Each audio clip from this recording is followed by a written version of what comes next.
নমস্কার বন্ধুরা, আপনারা সবাই নিশ্চয়ই ভালো আছেন। রিঙ্কু রান্নাঘরে আপনাদের সবাইকে স্বাগত। বন্ধুরা, আপনারা ভিডিওতে দেখে নিশ্চয়ই মনে করছেন যে এটা আমি চিংড়ি মাছের মালাইকারি বানিয়েছি, কিন্তু না, আমি আজ তৈরি করছি চিংড়ি মাছের রেজালা। ভীষণ টেস্টি হয় এটা খেতে, আর বানানোটাও একদম ইজি। চলুন তাহলে শুরু করি আমার আজকের রেসিপি চিংড়ি মাছের রেজালা।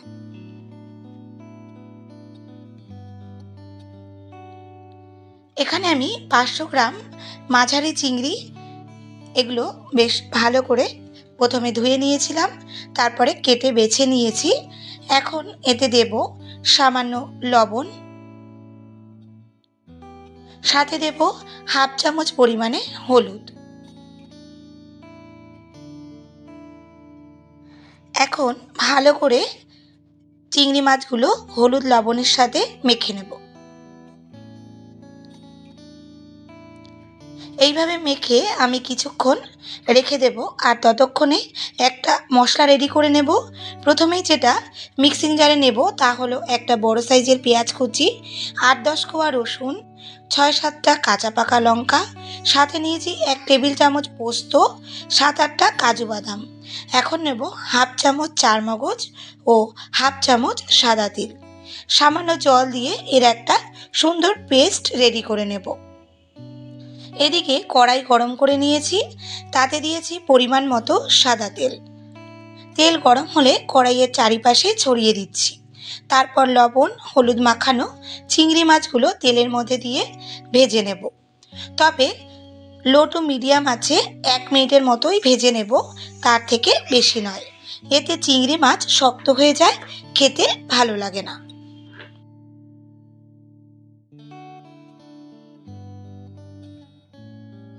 চিংড়ি মাছগুলো ভাজা হয়ে গেছে। এখন একটা পাত্রে আমি এগুলো নামিয়ে রাখছি। তারপর ওই তেলের মধ্যেই দিচ্ছি 2টো ছোট দারচিনির টুকরো, 3টে এলাচ ও 3-4টে লবঙ্গ। একটু নাড়াচাড়া করে ভেজে নেব সুগন্ধ বেরোনো পর্যন্ত। এরপর এতে যোগ করব বেটে রাখা মশলাটা। এবার মিনিট 2 কষিয়ে নেব।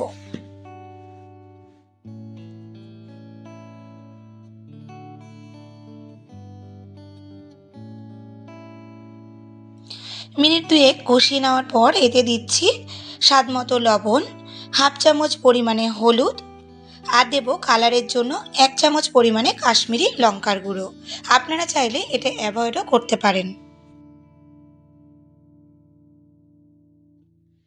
এখন এটা লো আঁচে কষিয়ে নেব মশলা থেকে তেল ছাড়া পর্যন্ত। যেহেতু বাদাম দেওয়া আছে তাই ঘন ঘন নাড়াচাড়া করতে হবে, এতে কড়াইতে লেগে যাওয়ার চান্স কম থাকবে। মশলা থেকে খুব সুন্দরভাবে তেল ছেড়ে এসেছে। এখন এতে দিচ্ছি 1 কাপের মতো জল। আমি মিক্সির বাটি ধোয়া জলটাই ব্যবহার করেছি। যেহেতু খুব একটা ঝোল হবে না, তাই জলের পরিমাণটা একটু বুঝে দিতে হবে। মশলার সাথে ভালোভাবে একবার মিশিয়ে এটা ঢেকে রান্না করব। কিছুক্ষণ পরে ঝোল যখন ফুটে উঠেছে, তখন আমি এতে ভেজে রাখা চিংড়ি মাছ দিয়ে দিচ্ছি। একবার নাড়াচাড়া করে মিশিয়ে এটা ঢেকে রান্না করব একেবারে লো আঁচে। এতে গ্রেভির স্বাদটা পুরোপুরি চিংড়ি মাছের মধ্যে ঢুকে যাবে। মিনিট 3-4 আমি ফুটিয়ে নিয়ে এখন এতে যোগ করব হাফ চামচ পরিমাণে চিনি। অবশ্যই মিষ্টিটা আপনাদের স্বাদ বুঝে এখানে দেবেন। আর সাথে দেব 1/3 টিস্পুন গরম মশলা গুঁড়ো। রান্নাটা কিন্তু খুব বেশিক্ষণের না, খুব তাড়াতাড়ি এই রান্নাটা করে নেওয়া যায়। গরম মশলাটা দিয়ে ভালো করে মিশিয়ে নিচ্ছি। আর তারপরে আমি সবশেষে এখানে অ্যাড করব 1 চামচ পরিমাণে ঘি। বন্ধুরা, এই ঘিটা যোগ করার সাথে সাথেই কিন্তু এই রান্নার স্বাদটা অনেকটাই বেড়ে যায়। আর ঘিটা মিশিয়ে নিলেই এইভাবেই তৈরি হয়ে যাবে চিংড়ি মাছের রেজালা। তবে আমি আরও একটু টেস্ট বাড়ানোর জন্য এখন এতে দেব 1 মুঠো বেরেস্তা। এই বেরেস্তাটা ছড়িয়ে দিয়ে একটু ঠান্ডা হলেই দেখবেন এর থেকে তেলটা ছাড়া শুরু করেছে। অসম্ভব সুন্দর হয় বন্ধুরা এটা খেতে। বাড়িতে অবশ্যই একবার ট্রাই করুন। ভালো লাগলে একটা লাইক করে দিন, সাথে শেয়ার করে দিন আপনার পরিচিতদের কাছে। আর কেমন হলো কমেন্টে জানাতে কিন্তু একদমই ভুলবেন না। সাথে আমার যেসব বন্ধুরা চ্যানেলটি এখনও সাবস্ক্রাইব করেননি, রিকোয়েস্ট করব চ্যানেলটি সাবস্ক্রাইব করে দেবার জন্য।